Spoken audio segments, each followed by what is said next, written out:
Bien, ¿de qué manera se mide el desarrollo y el subdesarrollo? Se mide a través de los índices, ¿sí? ¿Qué índices son importantes? Bueno, ya hablamos del PBI, que es el Producto Bruto Interno, es decir, toda la cantidad de dinero que se mueve dentro de un estado a lo largo de un año, ¿sí? Y también ese Producto Bruto Interno dividido entre la cantidad de habitantes de un país nos da una cifra nueva que es el índice per cápita o Producto y Bruto Interno per cápita. Per cápita sería por persona, por cabeza, ¿sí? Entonces eso nos da una idea de cuánto dinero puede percibir una persona a lo largo del año, ¿sí? Sabemos que esto es aproximado y que no es una cifra real ni definitiva, porque bueno, hay una familia que puede ser de 3 integrantes, de 4 integrantes, y hay gente que a lo mejor percibe mucho más dinero y hay gente que percibe menos. Es un promedio, pero nos da un indicador. Hay países que tienen índices per cápita de $20.000 anuales y hay países que tienen índices por persona que están en los $2.000. Bueno, eso nos da una idea de la diferencia en el nivel de vida entre una y otra persona. Otro índice muy utilizado en economía es lo que se llama el IDH. El IDH es el Índice de Desarrollo Humano. ¿Qué significa esto? Analiza el nivel de desarrollo que tienen las personas de una sociedad, teniendo en cuenta qué aspectos: la salud, generalmente el acceso a la obra social, a los sistemas de salud, la esperanza de vida que tenga la población. Hay poblaciones muy pobres en donde la gente escasamente vive hasta los 50 o 60 años, ¿sí? Porque tienen ritmos de vida muy crueles, muy duros, porque no tienen acceso a sistemas de vacunación, a sistemas sanitarios. Y hay otros lugares en donde la población vive muy bien y tiende a ser mucho más anciana y a lo mejor tienen esperanzas de vida que llegan a los 80 años. Bueno, ese es un análisis muy importante porque habla también del nivel económico que va alcanzando la población. La educación es otro aspecto, obviamente. El índice de alfabetización está directamente relacionado con el poder económico de un país. Y por último, el nivel de vida, que analiza, digamos, el acceso al consumo, la posibilidad de la población de tener vacaciones, de tener casas más o menos confortables.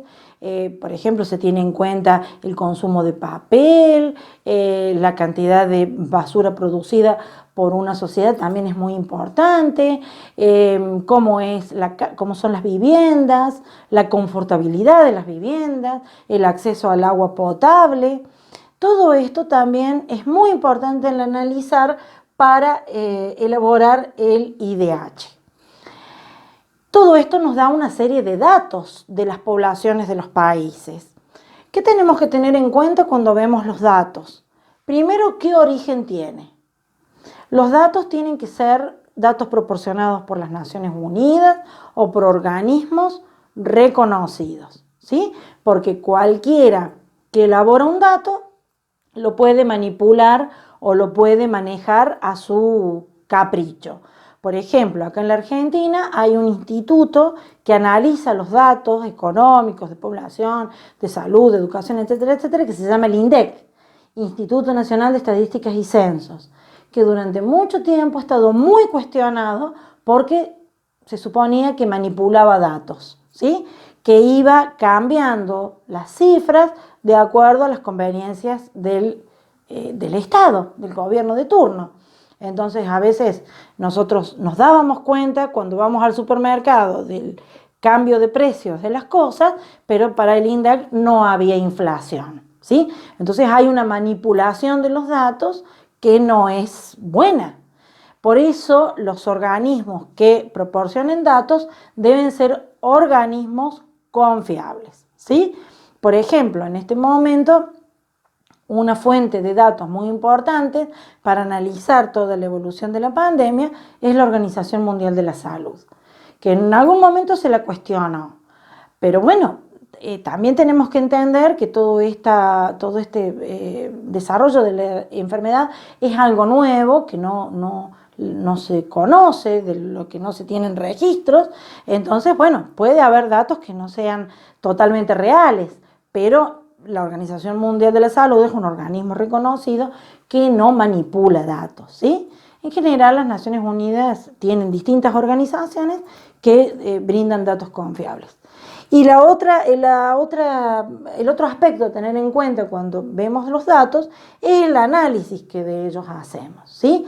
Cuando analizamos los datos tenemos que tener en cuenta siempre esto. ¿En qué lugar es esta cifra? Si es un lugar con abundancia de recursos naturales, y bueno, la cifra tiene un sentido, pero si es un lugar en donde los recursos naturales son escasos, y bueno, las cifras alcanzan otro análisis, ¿sí? También la cantidad de población. No es lo mismo analizar una población como China que analizar una población como la Argentina, ¿no? Con la cantidad de millones de habitantes de diferencia que hay entre una y otra. Entonces, analizar el contexto, el tiempo, el espacio y la cantidad de población son muy importantes a la hora de hablar de datos. Por ejemplo, hay países, un país como Nueva Zelanda. Nueva Zelanda es un país con recursos económicos limitados, ¿sí? Pero que tienen una calidad de vida extraordinaria. Entonces, ahí hay que hacer un análisis profundo.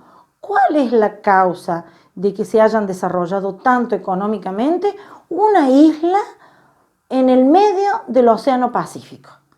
Una isla, no digo perdida, pero una isla allí, en el medio del Océano Pacífico.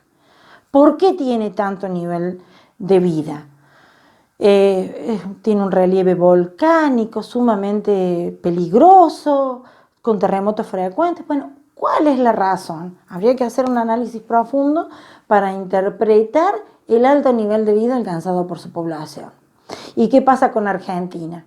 Que está en una posición geográfica similar a la de Nueva Zelanda, pero en un contexto distinto, en América del Sur, rodeada de países, con una historia, con una evolución. Hay muchas variables para tener en cuenta a la hora de analizar los datos y las cifras. ¿Y esto por qué es importante que lo hablemos y que lo analicemos? Porque muchas veces nosotros nos sorprendemos o admiramos datos y estadísticas que vienen de países, pero no conocemos el contexto. No analizamos el contexto, ¿sí? Entonces, cuando veamos, por ejemplo, toda la tradición económica, política y cultural que tiene Nueva Zelanda, que ha sido colonia de Gran Bretaña, y la comparamos con la historia de Argentina, vamos a ver la diferencia de por qué un país alcanza un nivel de desarrollo y otro país alcanza otro nivel de desarrollo. Las cifras nunca deben ser analizadas aisladas del contexto histórico, geográfico y cultural que tiene su población.